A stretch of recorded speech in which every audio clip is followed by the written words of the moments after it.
Yo guys, what is going on? We're back to another video now. As you can see, we're obviously in the setup as always, because we are about to do another preview now. Fourth game of the season for Middlesbrough, third game of the season for Bristol City, down at Ashton Gate tomorrow. Probably one of my favourite championship grounds, honestly. You know, I went there back in the day before they obviously did the rebuild of the stadium. I actually seen a clip of it yesterday on Twitter. Now obviously we're about to end a 2-2 in the cup game. Went back last year, and I've got to tell you now, last season when I went there, it was kind of weird, because when I went, it was kind of like an old English stadium. But obviously I went back last season. It was really nice, really well done up, nice around the area and stuff. And yeah, overall it's a really nice stadium inside. You know, quite spacious. You know what I mean? It's really nice, really nice stadium. Bristol City have got. So if you've never been, if it's your first time going tomorrow, trust me, you'll enjoy it. Really enjoyed it. Now, as always, I've always got my notes. Bristol City, a decent team. You know, a decent team is how I see Bristol City in the Championship. You know, last season when we played against them, honestly, I thought they battered us. You know, I know we scored, well, to be fair, it was an own goal that they actually gave us. But in terms of the game, BORO didn't really have a sniff in it, if I'm honest. I mean, first maybe 10 minutes max is when BORO went in the game. Remember, it was a late kick-off, didn't go on to a ridiculous o'clock. If you guys obviously my BORO fan TV interview after that game, you'd seen how angry I actually was. You know, was not the performance we were hoping to see. Hopefully tomorrow we see something different. You know, I've got a feeling that we can maybe get something tomorrow. Now, last season, you know, I actually don't remember my prediction before the game, but you know, I'm going to it this time thinking, well, yeah, okay, I know they've rebuilt maybe the players since they've obviously lost a few key players now. Obviously, Bobby Reid, he went. You know, Brian went, Aidan Flint came to Middlesbrough. Three massive players, in my opinion, that obviously Bristol City have lost.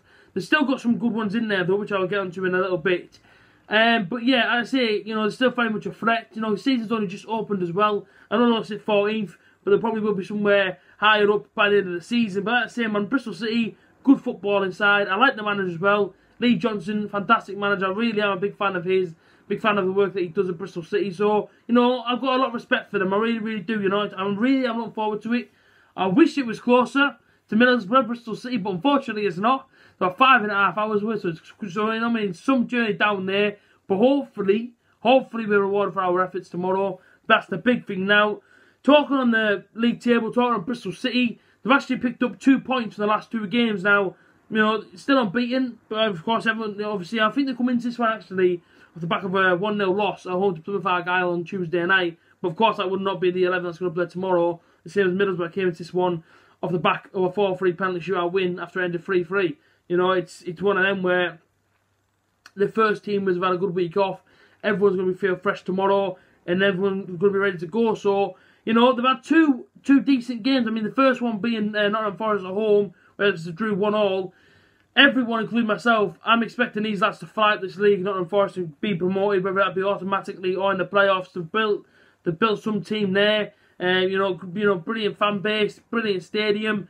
You look at their team this season, and they've really gone in the market, and they've really bought some real special players. So I expect them lads to be up there as well. But like I say, Bristol City to be there too. You know, the one that come into the back of this one, obviously being the first team, was actually in a away game of Bolton. Now I believe, I may be wrong, I believe weren't they 2-0 down with about 10 minutes to go. Bristol City in the poll, we're back 2-2. So, you know, Bolton, Nottingham Forest, 2 decent tests there. You know, it's early on as well. So everybody's trying to hit the ground running.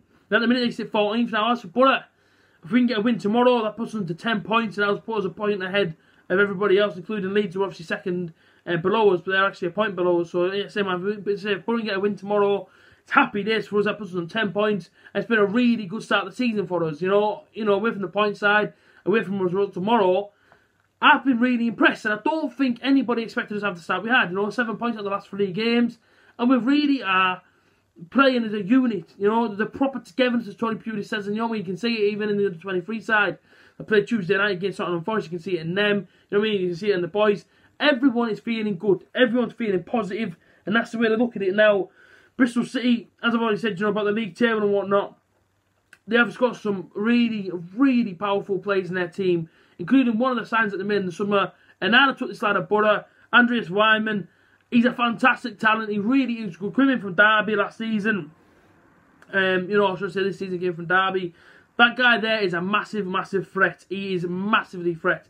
Going a few others as well. Jamie Patterson, How this guy didn't go in the summer, I have no idea. He's such a talented guy, such a talented footballer. He's going to be there tomorrow as well. You know, he's going to be in there as well. And then they've got two others being Josh Brownhill and Marlon Pack. Now, the way Bristol City have set up, especially against Bolton, their environment and Patterson, and it looks like they're playing up top or one sitting behind the other. So these two there are going to be a threat. And of course, they scored 2 goals in that game as well. And they've also scored 1 in the previous one. So these aren't shy of goals, so know exactly where the goal is. Renowned goal scorer as well, and that in obviously in Andreas Weimann. They've got a lot of strong, a lot of strong players in this team, including Josh Brownhill, who's a proper creator, and Marlon Pack, who's an excellent player as well. So these 4 individuals alone are going to stand out for me tomorrow. They're the 4 that I'm going to be watching a close eye on, because I know that these lads, if you give them a ball, you give them a couple of yards of space, they're going to torch your backline. It's simple as that. So, you know, we're going to have to be on it. We're going to have to be very, very careful tomorrow, absolutely. As I said, you know, last season, they obviously did us 2-1. You know, especially last season, we were kind of going through the middle. And as we got to the final third, it looked like they were going to go all the way through the middle, obviously through an attack. And then they just split off to the wings. And, you know, they like to try and open up the play. Ball's going to the box, and that's how they scored. You know, ball went to the back post, and, you know what I mean, there's always a man there. So, these are a massive threat tomorrow. 14-4, it's only 2 games into the season. And we have to be on it now. And I think, you know, you look at Boro's next three games, home or away, Bristol City, West Brom, Leeds United, three very, very good teams to go up against, I think. And by the end of August, we're going to know where we sit in terms of this league, I think, because, you know, it's going to be a difficult season. It really is. And tomorrow's going to be no pushover. You know, I'm not expecting us to go there and get a 4-0 win tomorrow. You know, I think if Boro go there tomorrow and get a 1-0 win, take it all day long. You know, this isn't a team that I think is going to lie down to us, especially at home. You know, their fan base at home as well. Decent crowding, a lot of noise. So, of course, you know what I mean, Bristol City fans always get behind the team all the way through the 90 minutes. So, it's going to be tough. This is not going to be easy, no matter what. Interesting fact for us all out there, though. 5 Boro players have actually played for both sides. If you know who they are, I'll give you a couple of seconds now. I'll wait until you go on. You know, you still got time. Try and guess them. I'm going to tell you in 1. Yeah, okay, I'm going to tell you who they are now. So, Aidan Flint's one of them. Neil Madison, good old Maddo. Lee Tomlin's another one. Albert Adoma is another one as well. And then Teddy Cooper. Albert Adoma, I remember he scored 2 past us. And that's before they obviously made this new stadium. But like I say, yeah, Albert Adoma, he scored 2 passes. That's how, I think what happened was, he scored against us at home, obviously Ashton Gate. Boro bought him in January, I'm pretty sure it was something like that, and that's how we discovered who he was. In terms of our last couple of games, I should say last 3 games, unbeaten, same as Bristol City.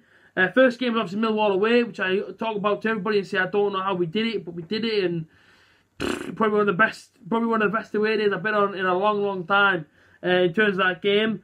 Obviously, then we came home, we had Sheffield United, we smashed them out the water 3-0 in 25 minutes. Nobody seen that one coming. And then Birmingham made it a little bit difficult, but Boro managed to get the 1-0 win, so it was happy days. I'm going to run you through my team real quick as well.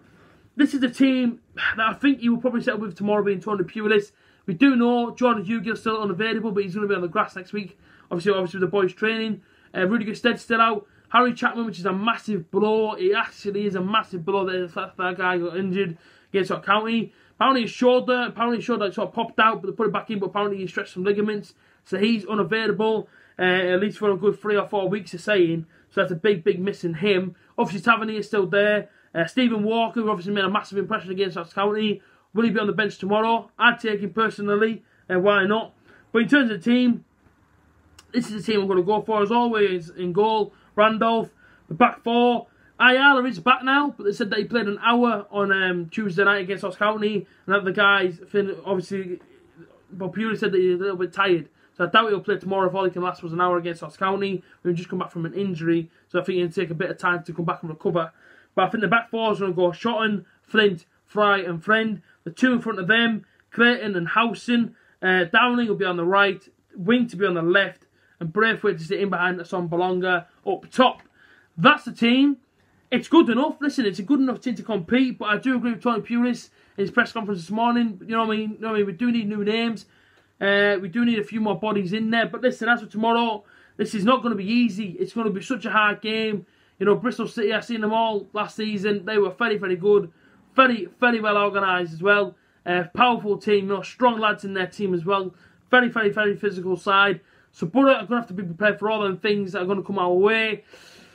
The prediction, I'm going to go for, bearing in mind that they've obviously been conceding a few, but they've scored a few, I'm going to go for 2-1 Middlesbrough tomorrow. I do feel like we can get something. I really, really do. But that's only if we're on it. Like I say, man, if you give these guys, you know, if Boro go there tomorrow and we sit back from the off, you know what I mean? You know what I mean? You're going to get beat. There's no question. If we go there tomorrow, set up Brighton and go and attack Bristol City, we will get something, I believe. 2-1 Middlesbrough is my prediction. Let me know yours down in the comment section down below. All my social medias are also all in the description. If you're going tomorrow, let me know down in the comment section down below, and I'll have a little chat with you down there. And like I say, until next time, remember to always like, comment, share, and subscribe. And as always, up the Boro.